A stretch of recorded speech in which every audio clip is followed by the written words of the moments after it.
말씀 사무엘상 18장의 말씀입니다. 사무엘상 18장 6절부터 9절까지의 말씀.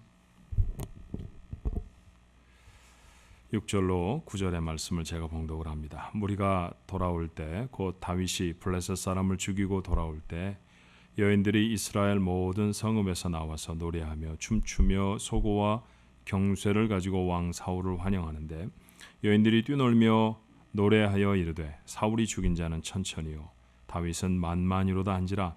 사울이 그 말에 불쾌하여 심히 노하여 이르되 다윗에게는 만만을 돌리고 내게는 천천만 돌리니 그가 더 얻을 것이 나라 말고 무엇이냐 하고 그날 후로 사울이 다윗을 주목하였더라.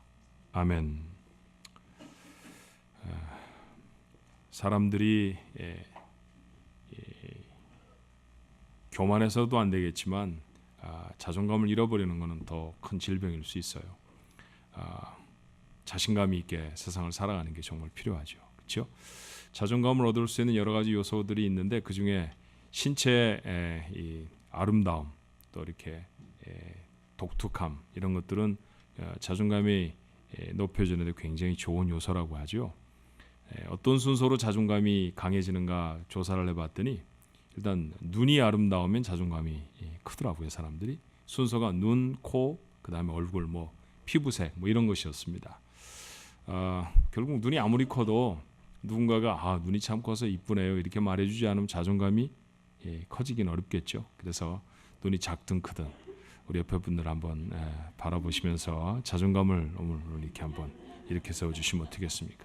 눈이 2개 있으셔서 잘 보이시겠습니다. 자, 옆에 분들 한번 잘생겼다고 칭찬하시면 좋겠어요. 아유, 잘생기셨습니다. 엄마가 뭐라고 그랬는지 한번 나한테 얘기해봐요. 엄마가 뭐라고 그랬어요? 응? 눈이 이쁘다고 그랬어요? 안 그런 것 같은데 내가 여기서 보니까 그저 지그지 쳐다보고 아유 나 닮아서 눈이 별로 안 크다 그러셨어요. 여러분 하나님의 작품입니다. 맞죠? 아름다운 모습 주신 하나님 앞에 감사하고요. 최고의 아름다움은 이게 건강해서 하나님의 전에 나와 예배할 수 있는 것이죠. 이 은혜를 주신 하나님 앞에 감사를 드립니다. 자, 이민자로 살아가면서 마음의 질병을 가지면 안 되겠어요. 그렇지 않아도 고단하게 사는데 마음의 병까지 가져서는 안 됩니다.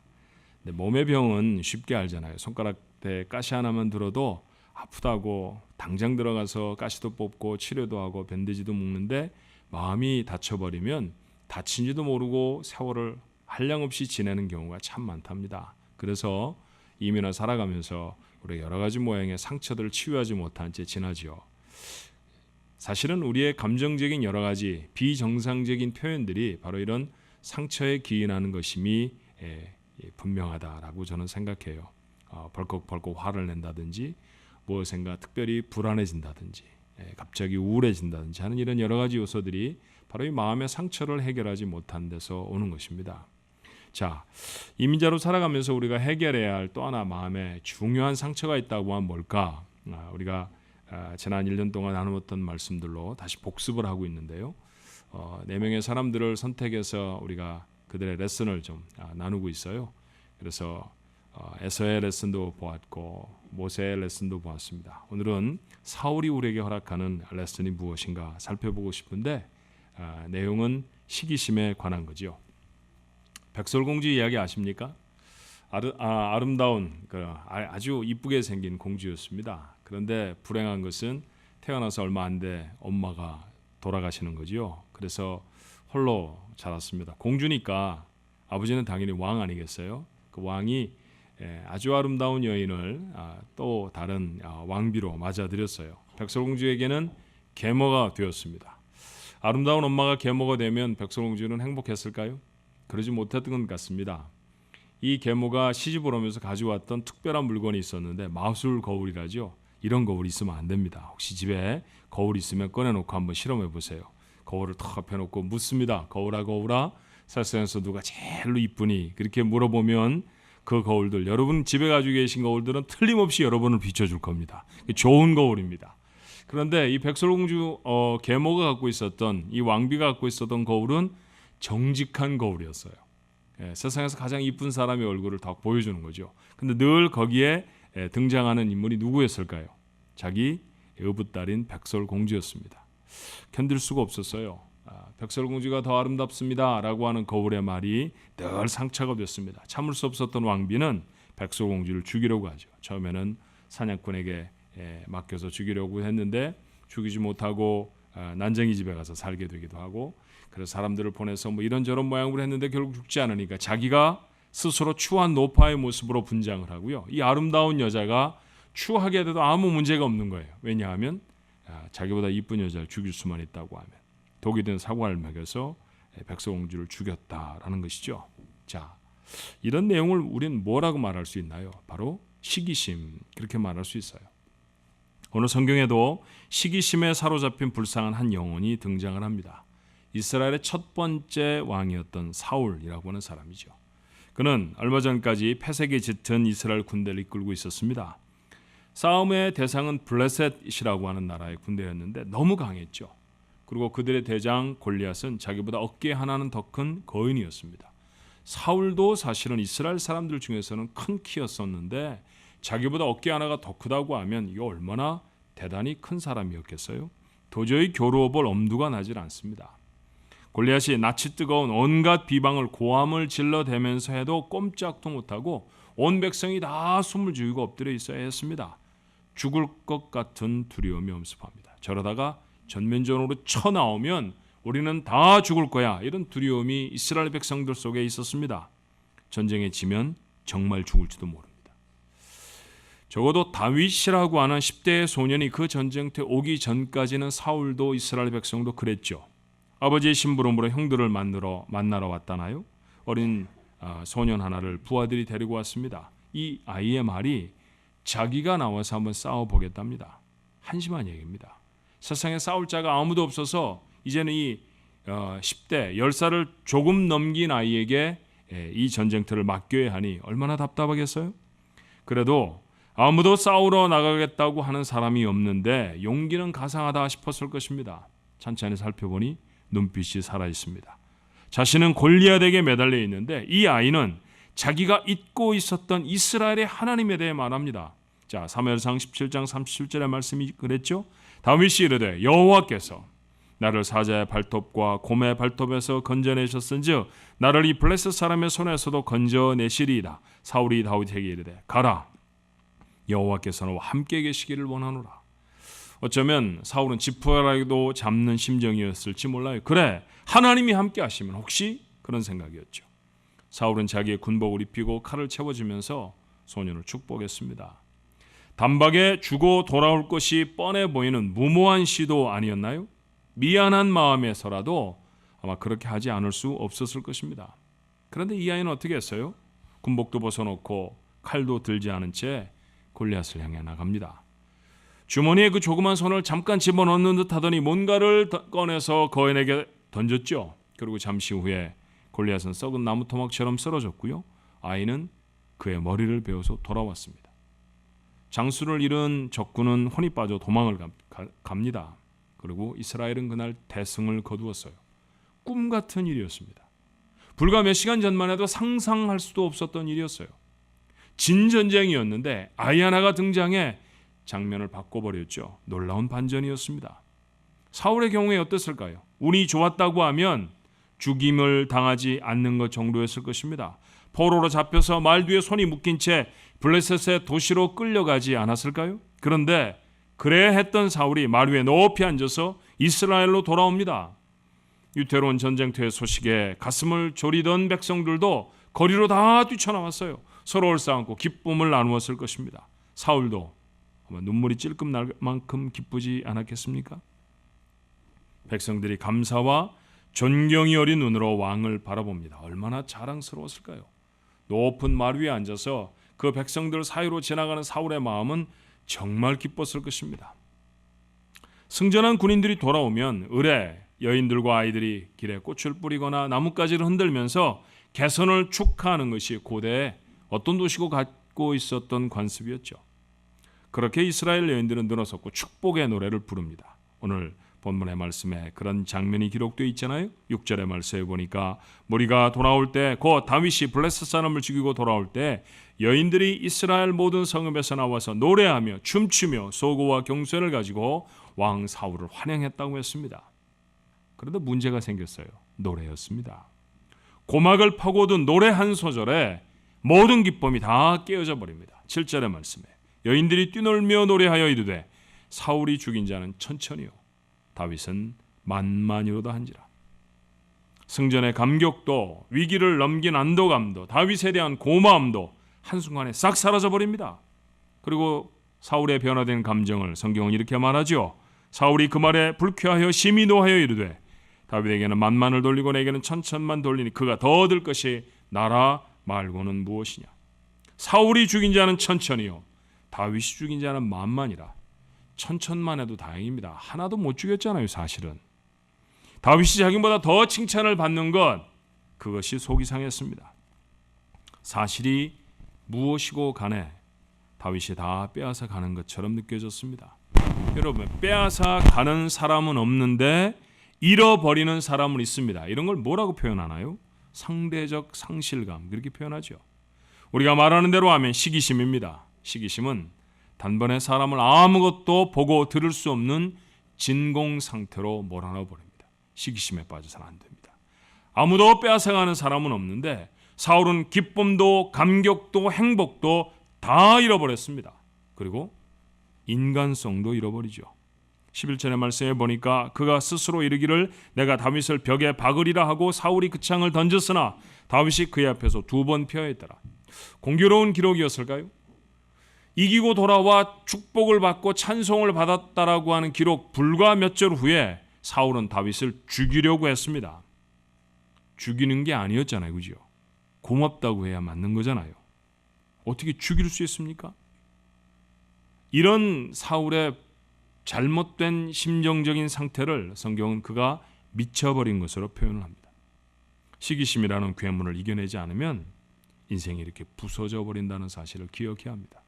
정말 안타까운 것은 이민을와 서로 돕고 살아가도 부족한 곳인데 이런 시기심으로 살아가는 사람이, 시기심에 병이 들어서 자신의 정말 소중한 것들을 잃어버리는 사람이 우리 중에 정말로 많이 있다라고 하는 사실이에요.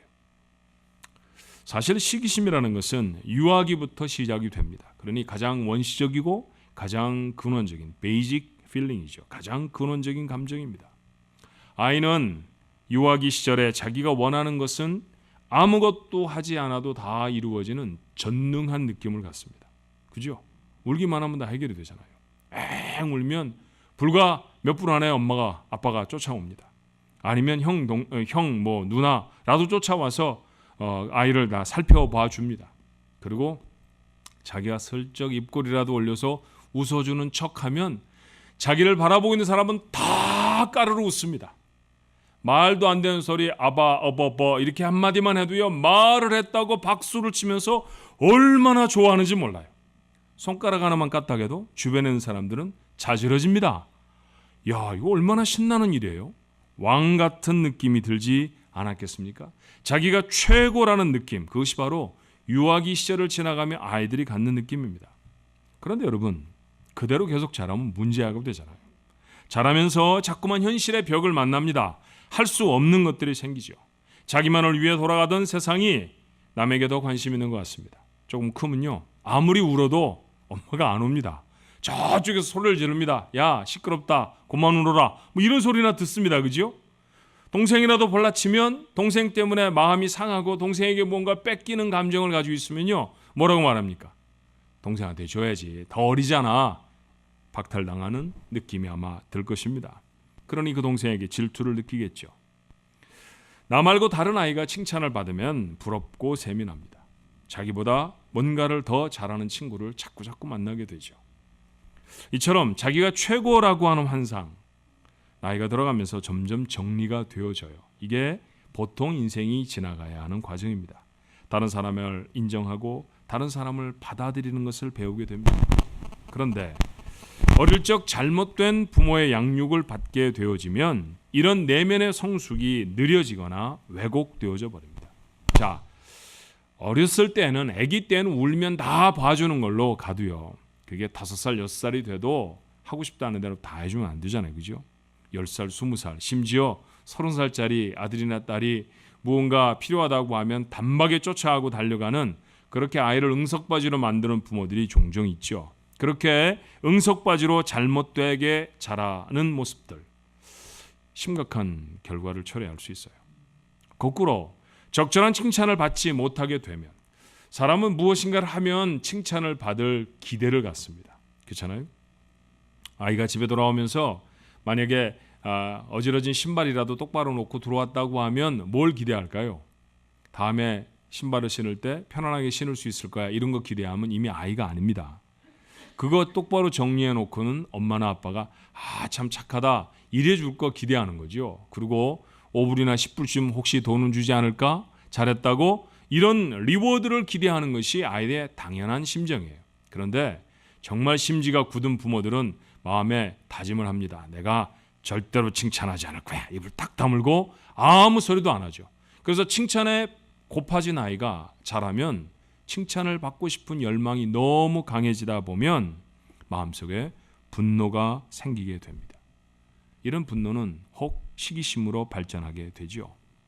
응석바지는 저밖에 모르니 누군가를 높이는 것 가능한 일 아니겠죠. 그리고 칭찬에 굶주린 사람, 다른 사람이 칭찬받는 꼴 절대로 못 봅니다. 인생에 받아들이기 어려운 좌절의 사건들을 만나서 상처가 마음에 생기면 그것이 시기심으로 굳어지는 경우도 있어요. 집안 형편이 어려워서 학업을 중도에 마친 사람, 공부 많이 한 사람에게 까닭 모를 적개심을 갖기도 합니다.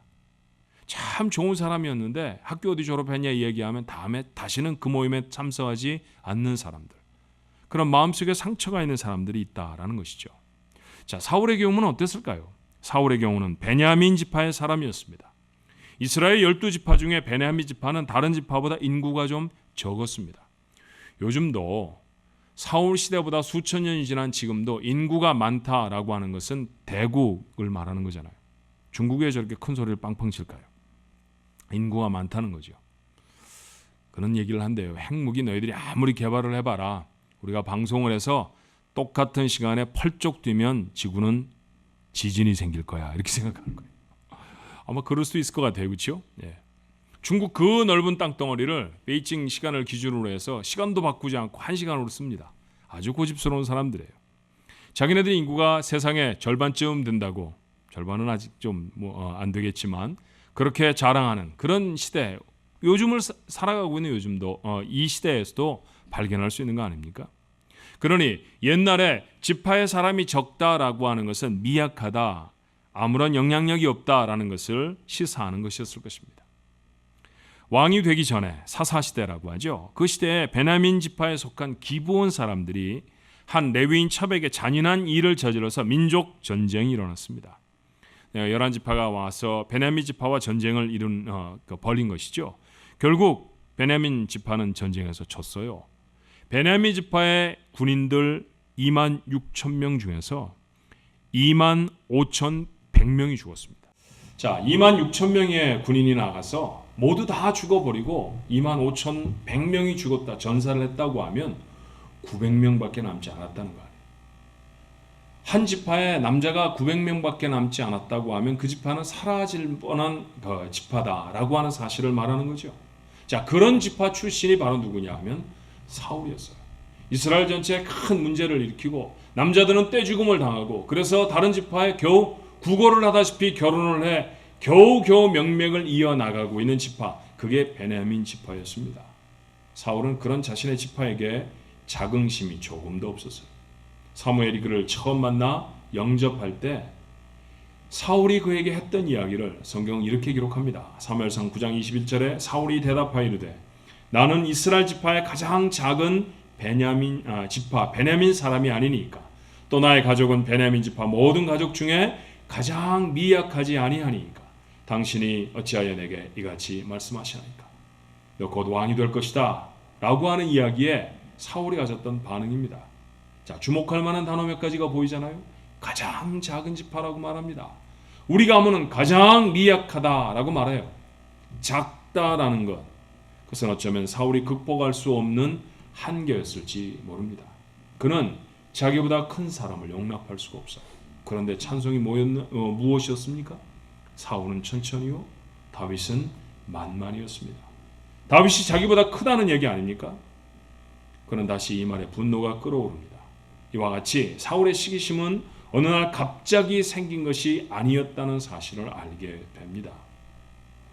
시기심이 마음을 지배하게 되면 그는 끊임없이 다른 사람과 자신을 비교하며 살죠. 뭔가를 잘했다 칭찬을 받아도 다른 사람이 더 잘하는 다른 사람이 나올까 늘 불안합니다. 그러다가 더 잘하는 사람이 나타나면 견뎌하지를 못해요. 그를 대상으로 삼아서 집요하게 미워하기 시작합니다. 생명을 빼앗는 것도 서슴지 않을 수 있어요. 왕비는 어부딸 백설 공주에게 그랬고 사울은 다윗에게 그랬습니다. 인생이 이렇게 살면 긴장을 늦출 수가 없지 않겠어요? 늘 불안합니다. 누가 나보다 잘생긴 사람이 생기는 건 아니야? 누가 나보다 잘하는 사람이 생기는 건 아니야? 누가 나보다 더 스팟라이트를 받는 사람이 생기는 건 아니야? 라고 하는 불안감이 그의 마음속에 있습니다. 정작 잘할 수 있는 것도 이런 마음으로는 하면 자꾸자꾸 실패를 합니다. 무언가를 이루어도요, 기쁨이 없습니다. 마음에는 늘 누군가를 향한 미움이 있고 또 다른 누군가를 미워할 준비가 항상 되어 있습니다. 이런 인생이 어떻게 행복한 인생이라고 말할 수 있어요? 불행한 삶입니다. 이런 시기심이 중증으로 발전하면 살인이라고 하는 심각한 문제를 만들어내기도 하죠. 사실상 사람 모두에게 얼마간 이런 마음이 없는 것은 아닙니다. 그런데 그것에 인생이 붙잡히지 않으면 우리는 그것을 부러움 이렇게 부르지 시기심 그렇게 부르지는 않습니다. 부러움은 가질 수 있죠. 공부 잘하는 학생이 부러울 수 있고요. 날씬한 여자가 부러울 수 있습니다. 그런데 그것에 시기심을 갖게 되어지면 그것은 인생을 병들게 합니다. 그러므로 시기심을 고치고 극복해야 할 마음의 병이라고 하는 사실을 아셔야 해요. 자, 어떻게 하면 우리의 마음의 시기심을 좀 벗어내고 건강한 마음을 가질 수 있을까요? 자, 몇 가지 우리가 나누었던 이야기들을 다시 리마인드해서 마음에 꼭 담았으면 좋겠어요. 첫 번째는요, 시기심의 대상이 사실은 존재하지 않는 것이라는 사실을 인정해야 합니다. 사실 세상에 최고는 없습니다. 늘 나보다 나은 사람이 있죠. 아직은 없다고 해도 언젠가는 반드시 있을 것입니다. 그런데 자기가 최고가 되어져야 하겠다는 집착을 가지면 모든 사람이 다 경쟁자가 되어버립니다. 다른 의미로 말하면 경쟁자는 바깥에 있는 것이 아니라 자기 마음속에 있다는 것이죠. 내가 시기심을 갖는 누군가를 실력으로 내가 가지고 있는 소유로 앞질렀다고 하십시다. 그러면 시기심이 사라질까요? 그러지 않더라고요. 또 다른 시기심의 대상자를 내 마음은 반드시 찾아내고야 합니다. 예를 들면 이 자리에 안 계신 분이니까 괜찮을 거예요. 저하고 아주 가까운 여자분인데 제가 아주 어렸을 때부터 저와 함께 하셨던 여자분입니다. 이 어른이 저하고 같이 길을 가다가 꼭 저에게 물으시는 게 있어요. 저 사람이 뚱뚱하니? 내가 뚱뚱하니? 꼭 그렇게 물으세요. 처음에는 정말 이 왕비가 가졌던 거울처럼 사실대로 말했죠. 엄마보다 저 사람이 엄마가 훨씬 뚱뚱해. 이렇게 말했는데 기분이 안 좋아지시더라고요. 이분이 밥도 잘 안 주려고 그러고. 그래서 제가 이제 인생의 비결을 터득한 다음에 그다음에 이제 엄마를 칭찬하기 시작한 거예요. 저 사람이 뚱뚱하니? 내가 뚱뚱하니? 이렇게 말을 하시면 제가 뭐라고 대답했을까요? 엄마가 좀 날씬해요. 이렇게 대답을 하고 했어요. 그럼 집에 올 때까지 안 물어봐야 되잖아요. 근데 조금 가다가 또 다른 여자를 또 찍어서 또 물어봅니다. 저 사람하고 나는 어떠니? 여러분, 이게 바로 시기심이라는 거죠. 모르겠습니다. 저희 어머니가 시기심에 사로잡혀 계셨든지 아니면 자꾸 불안한 살 때문에 고민이 많으시셨든지 저는 여쭤보지는 않았으니까 잘 모르겠습니다만 이렇게 대상을 계속 끊임없이 바꿔가면서 누군가와 경쟁을 하는 것, 바로 이게 우리 마음속에 벗어버리지 못하는 시기심 때문이라는 것이죠. 그러니 사랑하는 성도 여러분, 시기심의 대상이 되는 사람을 미워하는 것을 멈추십시오. 멈춰야 합니다. 학교가 어떻고 재산이 어떻고 생김이 어떻고 이거 다 내려놔야 돼요. 그거 갖고 누구와 비교하지 마십시오. 그 사람 때문에 힘든 것 아니라 치유되지 못한 여러분의 마음 때문에 힘든 것입니다. 그 사람과 경쟁하는 게 아니에요. 경쟁심을 멈추지 못하게 하는 내 마음과 경쟁을 하고 있다는 사실을 분명히 알아야 합니다. 이것만 알아봐. 이 사실만 분명히 마음속에 받아들여도 시기심으로부터 자유해질 수 있습니다. 두 번째, 내게는 내 몫의 삶이 있음을 인정해야 합니다. 바꿀 수 없는 것들이 세상에 있어요. 바꿀 수 없는 것들을 바꾸려고 하면 평생 헛수고를 하다가 인생을 망쳐버릴 것입니다. 마이클 잭슨이 그런 사람이었죠. 여러분, 얼마나 노래를 잘합니까? 마이클 잭슨이라는 사람보다 춤을 더 잘 추는 사람 보기가 힘들잖아요. 돈은 또 얼마나 많이 벌었을까요? 그런데 약물 중독으로 죽지 않았나요? 그가 받아들일 수 없었던 것은 무엇이었나요? 흑인이라고 하는 사실이었습니다. 내가 왜 흑인이야? 잭슨 5라고 하는 어렸을 적에 자기 가족들 그 5 조그마한 아이들이 나와서 노래 부를 때 그때는 괜찮았는데 점점 커지며 백인 사회 속에 들어가 왜 나는 하얗지 않은 거야? 그것 때문에 늘 마음속에 벗어버리지 못하는 상처를 갖고 삽니다. 평생 피부 표백제를 발랐다고 그래요. 피부가 하얘지는 약을 계속해서 먹습니다.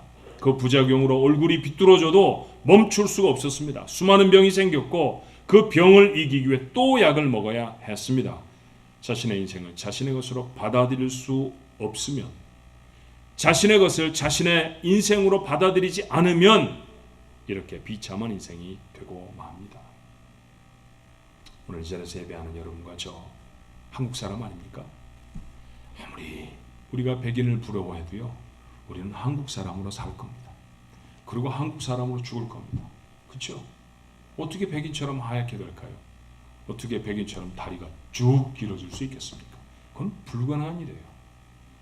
아무리 컨택트 렌즈를 파란색으로 끼운다고 해서 백인이 됩니까? 그렇게 변하지 않습니다. 아무리 재벌 부모를 가진 친구를 부러워해도요, 우리 부모님 가난합니다. 현업에서 다 은퇴했는데 지금 재벌이 될 가능성은 더더군다나 없죠. 하버드, 예일, 프린스톤에 모조리 합격한 그런 아들을 둔 그런 사람도 있지만 우리 아이는 대학에 못 갈 수도 있습니다. 100m 달리기를 9초 58에 뛰는 우사인 볼트라고 하는 사람이 있습니다. 사람이 뛰는 속도입니다. 그런데 여러분과 저는 어떨까요? 100m 넘어지지 않고 뛰어만 가도 다행입니다. 그걸 9초에 뛰겠다고 노력하면 죽기 전까지 이룰 수 있을까요? 못 이룹니다. 노력해서 성취할 수 있는 것도 있어요. 그러나 지금 자신의 모습에 만족하고 누리는 것 훨씬 더 중요한 일이에요. 이미 참 많은 것 가지고 있지 않습니까? 이미 정말 많은 것들을 할 수 있는 분들 아니에요? 그런데 왜 못하는 것에 매달려서 살아가고 있을까요? 사실 노력해 얻을 필요도 없는 것을 위해 시간과 돈을 사용하는 것보다 이미 가지고 있는 것, 그거 잘 사용하는 것, 그거 인생을 잘 사는 방법입니다. 이처럼 자신의 삶을 자신의 것으로 받아들이는 것, 이게 필요하다는 것이죠. 체념하자는 얘기가 아니에요. 인정하고 받아들이라는 얘기입니다. 성경 그걸 뭐라고 말하는가요? 자족이라고 표현하죠. 바울이 그런 표현을 우리에게 이렇게 소개합니다. 빌립보서 4장 11절로 12절에 내가 궁핍함으로 말하는 것이 아니니라. 어떠한 형편에든지 나는 자족하기를 배운다. 나는 비천에 처할 줄도 알고 풍부에 처할 줄도 알아. 모든 일 곧 배부름과 배고픔과 풍부와 궁핍에 처할 줄을 아는 일체의 비결을 배운다. 바울이 지금 상황이 어떻습니까? 감옥에 갇혀 있습니다. 근데 괜찮다는 거예요. 감시하는 군인들에게 가끔이라도 복음을 전할 기회가 되니 괜찮고요. 넉넉하지는 않지만 먹고 살 수 있으니까 참 감사하고 친구들도 때때로 만날 수 있으니 행복하다는 것입니다. 이게 그리스도인의 삶이라는 것이죠. 지금 내가 사는 인생이 내 것이 되어야 누구와도 비교하려고 하지 않습니다. 그렇죠? 한국을 떠나온 지 30년쯤 됐는데 한국에 있었으면 어땠을까? 30년 전으로 못 돌아갑니다, 여러분. 돌아갈 수가 없어요. 자, 돌아간다 하십시다. 돌아가면 그런 분들은 반드시 무슨 생각을 할까요? 내가 미국에서 안 떠났으면 어땠을까? 또 이러고 삽니다. 정말 많은 사람들이 그런 옛 일에 붙잡혀 살아가는 사람들 너무너무 많이 보잖아요. 전 참 많이 안답니다. 지금 내게 주어진 삶, 이게 아름다운 것이죠. 이걸 누리는 것, 이걸 하나님이 우리에게 원하시는 삶이라는 것이죠. 오늘을 사는 자신의 인생에 만족하며 삽니다. 더 나은 인생을 위해 최선을 다하지만 다른 누구와 경쟁하기 위해서가 아닙니다.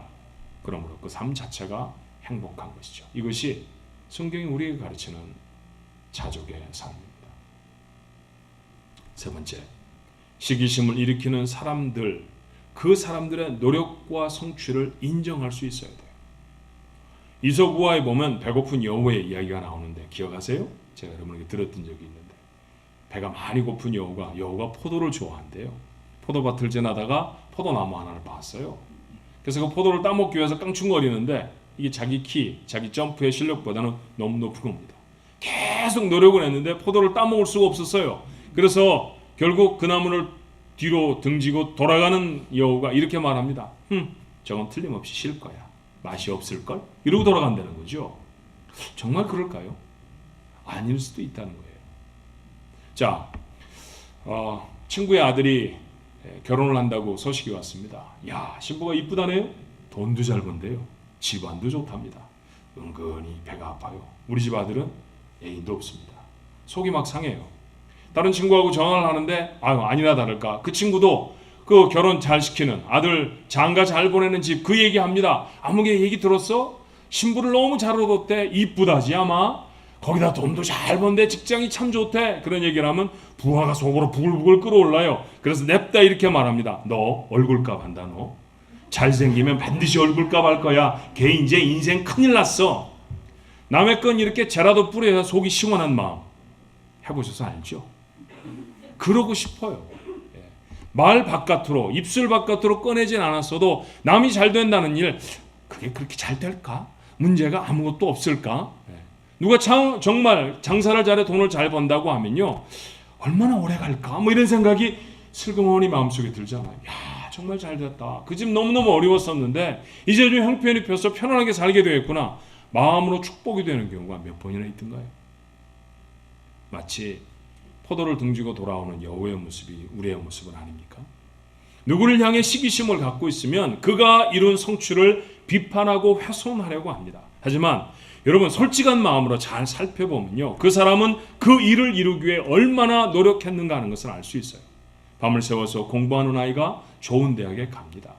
남보다 더 근면하게 일터를 지킨 사람들이 물질적으로 풍요로워지지요. 서슴없이 좋은 남편, 그 남편과 사는 친구, 저 공부도 못한 게 이쁘지도 않은 게 나보다 복은 늘어져서 그게 아니에요. 사실 그 가정에 들여다보면 누구보다 헌신적으로 누구보다 남편에게 잘하는 정말 괜찮은 아내였기 때문에 좋은 남편과 함께 살아간다는 사실도 알게 됩니다. 이와 같이 누군가의 노력을 인정하고 그를 칭찬하면 자기도 더 열심히 살아갈 힘을 얻게 되잖아요. 성장의 기회를 갖게 되지 않겠습니까? 하지만 남을 비판하고 험을 찾으러 노력하면 노력할수록 성격은 점점 비뚤어지고요. 자기 삶의 성장도 이루지를 못합니다. 앞서서 말씀드렸던 여우의 예를 들어서 말하면 저 포도 틀림없이 실 거야 이렇게 말하며 돌아가는 여우라고 하면 이거 시기심에 사로잡힌 모습입니다. 하지만 저 포도 참 맛있겠네. 그런데 내가 저 포도는 먹을 수 없어. 하지만 내가 먹을 수 있는 좋은 포도도 나만의 포도도 어딘가 있을 거야 라고 말한다고 하면 시기심을 극복한 상태죠. 한 걸음 더 나아가면 어떻습니까? 저 포도 참 맛있겠네. 어떻게 저런 좋은 포도를 키울 수 있는지 농부에 가서 한번 물어봐야 되겠어 라고 한다고 하면 시기심을 넘어서서 타인의 지혜를 받아들이는 성장의 단계로 나아가는 거예요. 만약에 사울이 적극적으로 다윗을 나라를 다스리는 데 중용했다고 하면 이스라엘은 얼마나 부강한 나라가 될 수 있었겠습니까? 세상에서 가장 아름다운 딸을 둔 두 번째로 아름다운 왕비가 선행을 베풀었다고 하면 그 나라 백성들은 얼마나 행복하고 멋진 나라가 될 수 있었을까요? 다른 사람의 성공을 칭찬하십시오. 여러분의 인생이 달라짐을 경험할 것입니다. 누군가를 칭찬하고 누군가를 격려하는 것은 시기심을 벗어버릴 수 있는 지름길이라는 사실을 잊지 않아야 합니다. 마지막, 마음의 질병의 거의 대부분 처방이 되어진 마치 한약에 꼭 들어가는 감초와 같은 약재와 같이 마음의 질병을 치유하기 있어서 반드시 의사들도 목사들도 권면하는 또 하나, 감사라는 것입니다. 여러분이 가진 것에 감사하십시오. 결핍과 시기심에 시달리는 사람들은 많은 것을 소유하고도 한두 가지 부족 때문에 그토록 고통스러워합니다. 여러분, 사울이 누구였나요? 이스라엘의 왕이었습니다. 고대 국가의 왕이 못하는 게 뭐 있습니까? 뭐든지 다 할 수 있잖아요. 그럼 죽을 때까지 모든 면에서 다윗보다 많이 가졌습니다. 그런데 단 한 번도 자기가 가진 것에 대해 감사하지 않습니다. 백설공주의 계모는 왕비예요. 공주의 권위가 높습니까? 왕비의 권위가 높습니까? 왕비가 훨씬 큽니다. 그런데도 그는 자기가 가진 것에 만족할 수 없었어요. 가지지 못한 것에 절망하는 사람이었죠. 사랑하는 종합가족 여러분, 뭘 가지고 계십니까? 그게 얼마나 귀한 것인지는 아십니까? 오래전에 캐나다를 여행을 하는 중에 제가 제일로 싫어하는 게 단체 여행이에요. 근데 캐나다를 전혀 모르니까 그룹 여행에 조인을 해서 버스를 같이 타고 다니는데 제가 두 가지 때문에 너무너무 싫어요. 노래를 가끔씩 불러야 한다는 거, 끌려나가서. 그리고 다음에 다시 만날 기약도 없는 사람들 앞에 제 삶을 소상히 다 보고를 드려야 한다는 거. 이게 정말 불편하고 전 싫어요. 그래서 그날도 끌려나갔습니다. 어디서 왔느냐부터 시작을 하는 거죠. 자, 제가 샌프란시스코에서 왔다고 하니까 사람들이 다 나보러 막 화를 내더라고요. 왜 화를 냈을까요? 샌프란시스코에서 캐나다에 뭘 볼 게 있어서 왔느냐는 거예요. 그러더니 저 앉아있는 자리에 한 사람, 두 사람씩 와서 어떻게 하면 미국에 갈 수 있을까요?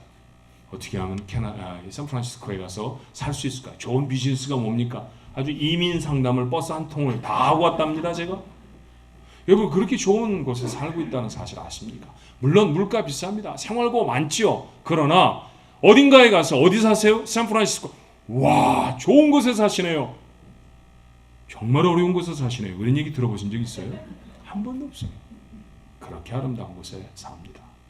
정말 많은 사람들이 우리가 누리고 있는 것들 부러워합니다.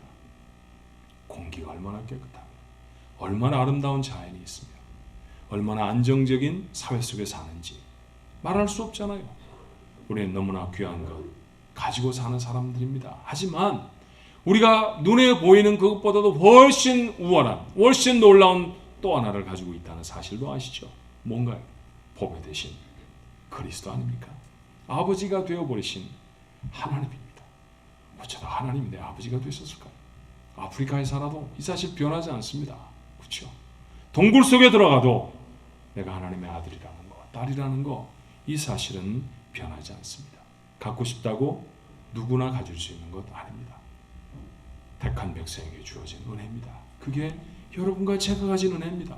그래서 여전히 광야에 서 있고 집도 절도 한 칸 없는 이스라엘 백성을 향해서 모세는 이렇게 말하죠. 신명기 33장 29절에 이스라엘이여 너는 행복한 사람이다. 여호와의 구원을 너같이 얻은 백성이 누구냐. 전 성경 전체에서 이 기절을 가장 좋아합니다. 하나님이 우리를 얼마나 사랑하셨는지, 우리같이 복을 얻은 사람이 도대체 누굽니까? 남이 가진 것이 아니라 내가 이미 받은 복을 헤아려 보아야 합니다. 그리고 그 복을 내게 주신 하나님 앞에 감사하며 사십시다. 시기심을 한 번에 날려보내고요. 세상에서 가장 행복한 사람이 될 줄로 믿습니다. 우리 교인 중에는 이런 사람 없어야 돼요. 집사님 두 분이 들어옵니다. 한 분에게 제가 얘기했어요. 오늘 옷이 너무 이쁘네요. 참 아름다우십니다. 그랬더니 옆에 사람이 조금 기분이 안 좋은 것 같아요. 그래서 옆에 사람을 보고 오늘 굉장히 젊어 보이시네요. 그랬더니 조금 전에 이쁘다고 한 사람이 무슨 상관이야? 나는 안 젊다는 얘기야? 조금 전에 제가 뭐라고 그랬죠? 이쁘다고 그랬잖아요. 아름답다고 그랬잖아요. 그런데 아름답다는 얘기는 순식간에 사라져버리고 옆에 사람이 젊다고 하니까 난 늙었다는 얘기야? 이러고 기분이 나빠하는 거예요. 이제는 이런 일들을 그만 겪었으면 좋겠습니다. 여러분은 안 그러실 거죠? 건강한 마음으로 살도록 하십시다. 이민자로 살아가는 고단한 삶이 시기심 때문에 더 거쳐져서는 안 됩니다. 시기심을 벗어버리고 주신 은혜로 감사하며 풍성한 인생 여러분 것 되기를 주님의 이름으로 축원합니다. 기도하십시다. 가진 것이 얼마나 많은데 갖지 못한 한두 가지 때문에 속상해하고 밤에 잠을 못 자고 말 한마디 표정 하나 가슴에 납덩이처럼 들이워놓고 벌떡벌떡 깨고 일어났던 이게 참 미련한 모습이었습니다. 하나님 그러지 말았어야 하는데 그랬습니다. 우리의 상처난 마음을 어루만지셔서 회복시켜 주시옵소서. 내 몫의 삶이 있습니다. 아무리 고단하고 아무리 힘들게 보여도 사람들이 우리를 동경하는 삶이 우리의 삶입니다. 부러워하는 삶 살지 않습니까? 가진 것 때문에 감사하게 하시고 내 몫의 지금태인 삶, 바꿀 수 없는 것들을 바꾸려고 애를 쓰며 살아가는 게 아니라 이미 주신 것들에 감사하며 사는 다윗같이 바울같이 자족하는 삶이 되게 하여 주옵소서. 아버지 하나님, 놀라운 은혜를 받았습니다. 어쩌다가 하나님의 자녀가 되었을까요? 어쩌다가 하나님이 내 아버지라 이럴 수 있는 그런 신분의 사람을 만들어 주셨을까요? 그 은혜로 세상을 살아가게 하셔서 주변에 있는 사람들을 시기하는 것이 아니라 폄훼하고 험을 찾으려고 하는 사람이 아니라 그들을 칭찬하고 하나님 우리에게 주신 인생을 감사하며 사는 시기심을 다 극복해 행복한 인생으로 사는 우리 가족 모두가 되도록 축복해 주옵소서. 예수님 이름으로 기도하옵나이다. 아멘.